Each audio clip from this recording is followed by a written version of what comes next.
राना फहीम अशरफ का 11 बॉलों के ऊपर 29 रन बनाकर पाकिस्तान को नीदरलैंड के खिलाफ मैच जितवाने के ऊपर एक बड़ा बयान आ चुका है, क्योंकि ये सुनना बड़ा जरूरी है कि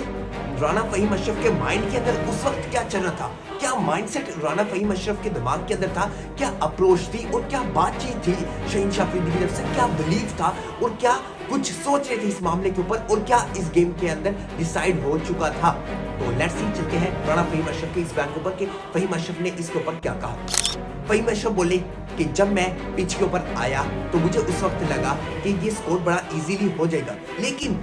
जैसे ही डॉट बॉल्स क्रिएट होती गई, डॉट बॉल्स बढ़ती गई, तो वहां हमारे लिए ये प्रेशर बन चुका था। वहां प्रेशर बनता कि हमारे ऊपर, जो कि बड़ा हमारे लिए अजीब सा लग गया था, एक बड़ा स्कोर इस तरह लगा था, एक बहुत बड़ा स्कोर हो गया, उस वक्त हमारे ऊपर प्रेशर आ चुका था। लेकिन वहां फहीम अशरफ ने कहा कि उस प्रेशर सिचुएशन से हम पहले भी, अगर हम माजी के अंदर देखें, काफी दफा, पहली दफा नहीं फंसे इस प्रेशर सिचुएशन के अंदर, हम काफी दफा फंस चुके इस प्रेशर सिचुएशन के अंदर, और मैं ऐसी प्रेशर सिचुएशन से यूज्ड टू हूं, मैं ऐसी सिचुएशन से यूज्ड टू था। और जो मेरा साथ वाले पार्टनर यानी कि शहीनशाह अफरीदी की बात करें कि मैंने शहीनशाह अफरीदी को कहा कि हमने सिर्फ आउट नहीं होना, हमने लास्ट बॉल तक जाना है और बिलीव रखना है कि हम ये किसी ना किसी तरह कर लेंगे और एक ओवर हमें मिलेगा और हम उस ओवर के ऊपर पूरा फायदा उठाएंगे उस ओवर का, और उस ओवर से हम गेम को निकाल लेंगे, लेकिन हमने आउट नहीं होना। और राना फहीम अशरफ ने कहा ये प्लान था, और इस प्लान के अंदर हमने ये देखा कि जब हमें फायदा मिला तो 19वें ओवर के अंदर फिर फहीम अशरफ ने 24 स्कोर लगाए, और फहीम अशरफ ने 24 स्कोर लगाने के बाद आखिरी ओवर में 5 रन लगाकर इनिंग को भी खत्म किया। और ये बयान भी इसी तरह फहीम अशरफ का एंड हुआ। क्या परफॉर्मेंस करके दिखाई है फहीम अशरफ ने इस मैच के अंदर, ये हिस्टोरिक बात करें फहीम अशरफ की कैरियर की, इनकी बात करें और स्पेशली बात करें वर्ल्ड कप के अंदर। और वर्ल्ड कप की भी ये बात है कि पाकिस्तान के लिए ये बड़ा चांस था, पाकिस्तान का नहीं तो वर्ल्ड कप 2026 की जर्नी सिर्फ और सिर्फ 3 घंटों में खत्म हो जानी थी इस मैच के बाद, लेकिन वो फहीम अशरफ ने एक बड़ी उम्मीद अपनी कौम को दिलाई। क्योंकि अभी तक हम बात करें तो जिम्बाब्वे यूएसए के साथ हारने वाली उस शिकस्त को नहीं बोले, ये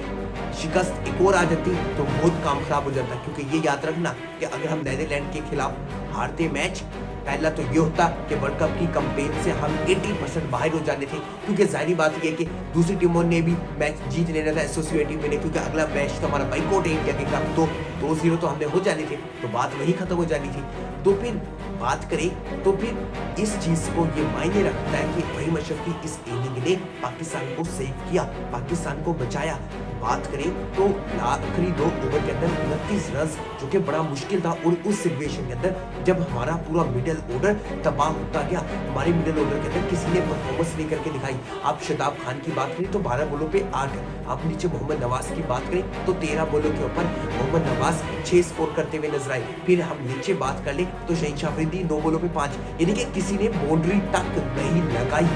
कोई किसी प्लेयर ने बाउंड्री तक नहीं लगाई मिडिल ऑर्डर के अंदर, बिल्कुल स्लो।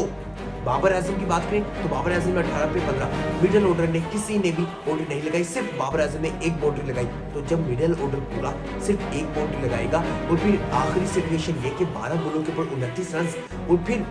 आप 24 स्कोर लगाना और कैच छूट जाना, क्योंकि ये कैच हम नहीं कह सकते कि कैच छोड़ा गया, कैच ये पार्ट ऑफ द गेम है। क्योंकि बड़े बड़े टूर्नामेंट के अंदर हमें याद होगा 2022 का वर्ल्ड सेमीफाइनल, 2021 का सेमीफाइनल हम सबको याद है जब हसन अली ने कैच छोड़ा। तो ये चीजें गेम का हिस्सा है, हम इन्हें नहीं कह सकते और ना हम इन कैचेस के ऊपर जा सकते हैं। ये कैचेस गेम का हिस्सा है, जो कि किस्मत किसका था, लक किसका था, राना फहीम अशरफ का लक था, जो कि राना फहीम अशरफ ने उसका पूरा फायदा उठाया। और ये भी एक बड़ी बात होती है कि आप एक चांस आपको मिले, आप उसका पूरे तरीके से फायदा उठाए, और वो फहीम अशरफ ने फायदा उठाया। और बात करें इस सिचुएशन के अंदर, अगर मोहम्मद नवाज, शताब खान होते तो मैं यहाँ ये कह सकता हूँ, मैं अपनी प्रिडिक्शन दे सकता हूँ कि हो सकता है वो मार भी सकते, लेकिन जिस तरह की वो इनिंग खेल रहे थे, जिस तरह बैट मिडिल ऑर्डर का, उसके हिसाब से इतनी लंबी शॉटें नहीं लगा सकते थे जिस तरह फहीम अशरफ ने लगाई लेग के ऊपर। और जिस तरह क्लीन हिटिंग की स्पेशली बात करें, जितने भी छक्के लगाए 84 मीटर, 88 मीटर, काफी लंबे छक्के लगाए, और उन छक्कों से बड़ा कॉन्फिडेंस मिला होगा पूरी टीम के अंदर, और पूरी टीम के अंदर ये मैच बड़ा कॉन्फिडेंस के लिए बूस्ट होगा आगे आने वाले के लिए। ये शुक्र है कि हमें पहले ही धचका लग चुका, हमें पहले ही हमारी आंखें थोड़ी बहुत खुल चुकी हैं कि हमने अपने आप को हाइप के अंदर नहीं चढ़ाना, क्योंकि जब हमने हाइप के अंदर चढ़ाया, हम अभी ऑस्ट्रेलिया को 3-0 के साथ हरा कर आए थे। तो ये चीज़ शुक्र है कि हमें स्टार्ट से ही पता लग गया कि हमने अपने आप को ज़्यादा ऊपर नहीं लेके जाना। तो इससे आने वाले मैचेस के अंदर बाकी जब बॉलर्स बॉलिंग करेंगे तो ये कॉन्फिडेंस लेवल और बढ़ता जाएगा, जो कि एडवांटेज होगा पाकिस्तान क्रिकेट टीम के लिए, क्योंकि मोस्ट इंपॉर्टेंट है पाकिस्तान टीम का कॉन्फिडेंस यहाँ से बिल्ड तो होगा। और बात करें जितने भी जिन्होंने परफॉर्मेंसेस भी नहीं करके दिखाई, उनका भी कॉन्फिडेंस बूस्ट होगा कि हम एक हारा हुआ मैच जीते हैं। ये जाहिर बात है कि हम ये हारा हुआ मैच जीते। 12 बॉलों पे 29 रन, 3 विकेटें रह चुकी थी, कोई साथ खड़ा नहीं था, सारे टेलेंडर थे सिवाय फहीम अशरफ मौजूद था। और वो फहीम अशरफ जो कि हमने बाई चांस टीम की प्लेइंग 11 का हिस्सा बनाए, नहीं तो ऊपर से ख्वाजा नाफे, फखर जमान टीम का ऐड हो सकते थे और बड़ा प्रॉपरली चांस था। तो ये चीज़ है, इस चीज़ को हमें समझना पड़ेगा। और ऐसी चीज़ें जो कि हम राना फहीम अशरफ के बारे में कहा करते थे कि ये तो सिफारिशी प्लेयर है, ये तो सिर्फ सिफारिश की बेस पर टीम के अंदर आया, इसकी कौन सी परफॉर्मेंस है। आज उसने पाकिस्तान को वर्ल्ड कप 2026 की कैंपेन से बचाया, तो ये याद रखेगा, और ये मैच ही भी याद रखेगा। हम बड़े सवाल प्लेयर के ऊपर उठा देते हैं, हर कोई तनकीद का हिस्सा बनाते हैं, लेकिन याद रखना कि आज वही प्लेयर कामयाब आया है और पाकिस्तान को एक बड़ी नाकामी से बचाया, एक बड़ी इज्जत पाकिस्तान की बचा दी है, जो कि हमारे लिए सबसे बड़े सक्सेसफुल हुई है। और ये फहीम अशरफ की इनिंग सबको याद रहेगी और पूरी टीम को इसके बारे में बार बार याद आती रहेगी जब तक अगला मैच नहीं होगा। ये थी ऑस्ट्रेलिया को 3-0 के साथ हरा कर आई थी। तो ये चीज़ शुक्र है कि हमें स्टार्ट से ही पता लग गया कि हमने अपने आप को ज़्यादा ऊपर नहीं लेके जाना। तो इससे आने वाले मैचेस के अंदर बाकी जब बॉलर्स बॉलिंग करेंगे तो ये कॉन्फिडेंस लेवल और बढ़ता जाएगा, जो कि एडवांटेज होगा पाकिस्तान क्रिकेट टीम के लिए, क्योंकि मोस्ट इंपॉर्टेंट है पाकिस्तान टीम का कॉन्फिडेंस यहाँ से बिल्ड तो होगा। और बात करें जितने भी जिन्होंने परफॉर्मेंसेस भी नहीं करके दिखाई, उनका भी कॉन्फिडेंस बूस्ट होगा कि हम एक हारा हुआ मैच जीते हैं। ये जाहिर बात है कि हम ये हारा हुआ मैच जीते। 12 बॉलों पे 29 रन, 3 विकेटें रह चुकी थी, कोई साथ खड़ा नहीं था, सारे टेलेंडर थे सिवाय फहीम अशरफ मौजूद था। और वो फहीम अशरफ जो कि हमने बाई चांस टीम की प्लेइंग 11 का हिस्सा बनाए, नहीं तो ऊपर से ख्वाजा नाफे, फखर जमान टीम का ऐड हो सकते थे और बड़ा प्रॉपरली चांस था।